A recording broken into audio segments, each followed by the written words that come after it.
Good afternoon, welcome back to the Clay Studio. I wanted to take a moment to cover some basics in trimming today, and I'm using a trim table to do that. And I will show you how this works. It is what a lot of potters use for trimming their bases and just anywhere that's necessary on their pottery. And you can find these reasonably priced on Amazon. I got this one for $70, and I've included a link to it in the description of this video.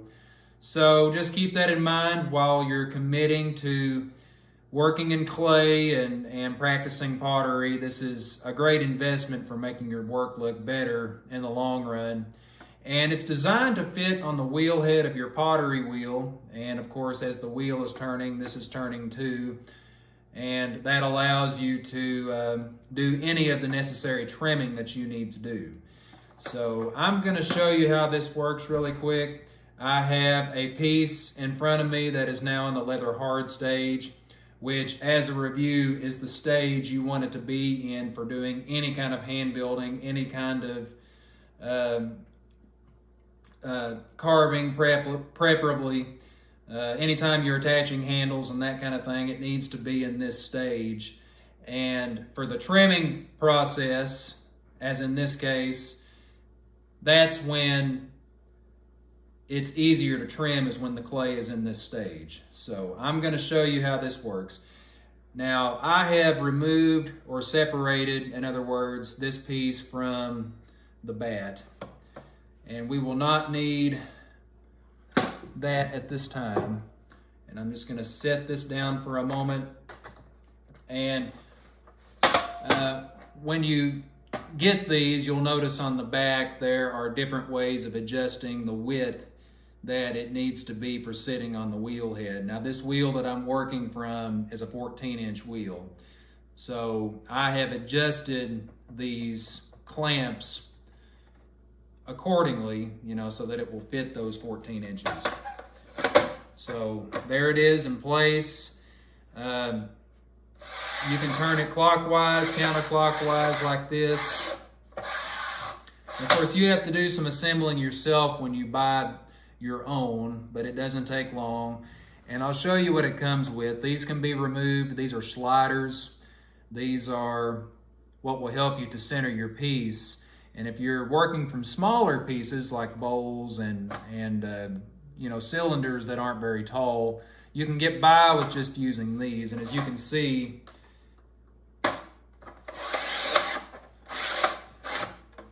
now the piece is centered.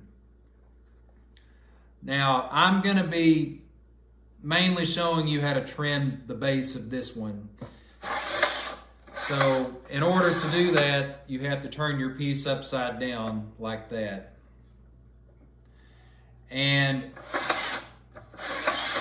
sometimes a piece can be too tall for just the sliders.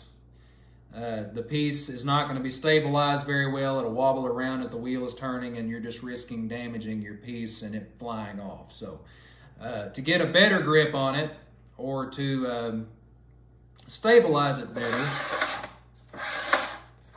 what you'll also notice on these sliders, and as you can see, they come out, there are holes on one side of them for a rod to fit through, okay?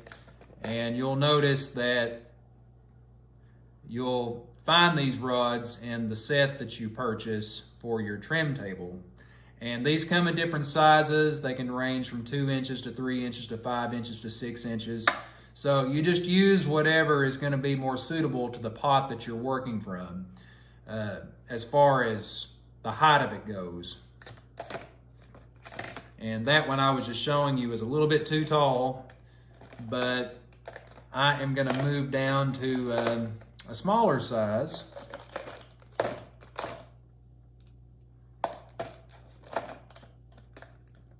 And these should work. Okay, you need 3 of them, of course. So you just put those rods in place there. And as you can see, the black end is facing the pot. If you're working from the rods, you want to turn this around that way to where the rod is facing the pot, okay? And I'm going to do the same thing on this side.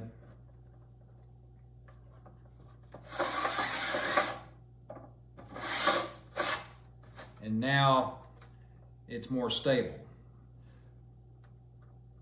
So at this point, I'm going to show you how to just do some basic trimming. If you wanted to trim a foot on your piece, then this is a great opportunity for that. Some potters just choose to keep the bases of their pottery flat, which is also okay. But it's at least important to make your bases clean. So if there are any sharp areas, then I would at least trim those off, just to round off the edges of your base. So I'm going to be working from a ribbon tool in order to do that, and I'm going to try to zoom in here so that you can get a better view of what to do. It doesn't look like the camera is going to cooperate with me, but that's okay. I will be showing this on a bigger screen anyway so that you'll be able to see it better regardless. But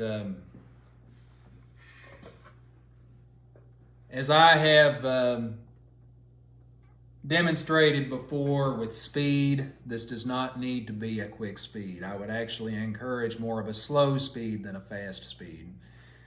So, as I had said a moment ago, as your wheel is turning, so is your piece with the trim table. So, at this time,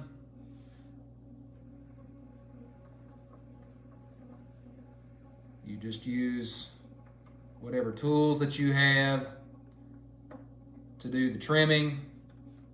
Now, there's no rhyme or reason on how really to trim, you know, as long as you have some consistency and as long as you don't trim too deep to where the base is too thin. That's the main thing you've got to remember. But feet, or in other words, the bases of your piece, don't all have to look the same. But I'll hold this piece up close to you when I'm finished just to show you what this looks like. But as you can see with the ribbon tool, I'm just giving the base a foot.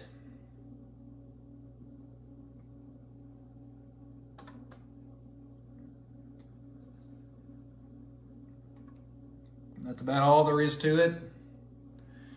And what I would recommend at this point is to take a sponge with some water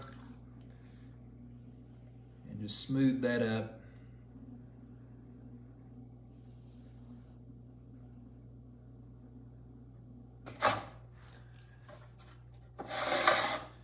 And that's how it looks. That was pretty easy. It doesn't have to be complicated. You just need to make your bases clean and really nice and round, you know.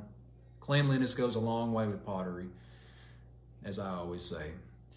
So at this point, I would allow the clay to dry out a little bit more before I usually sign my name on the bottom of each piece, but I would prefer it to be a little more dry before I do that.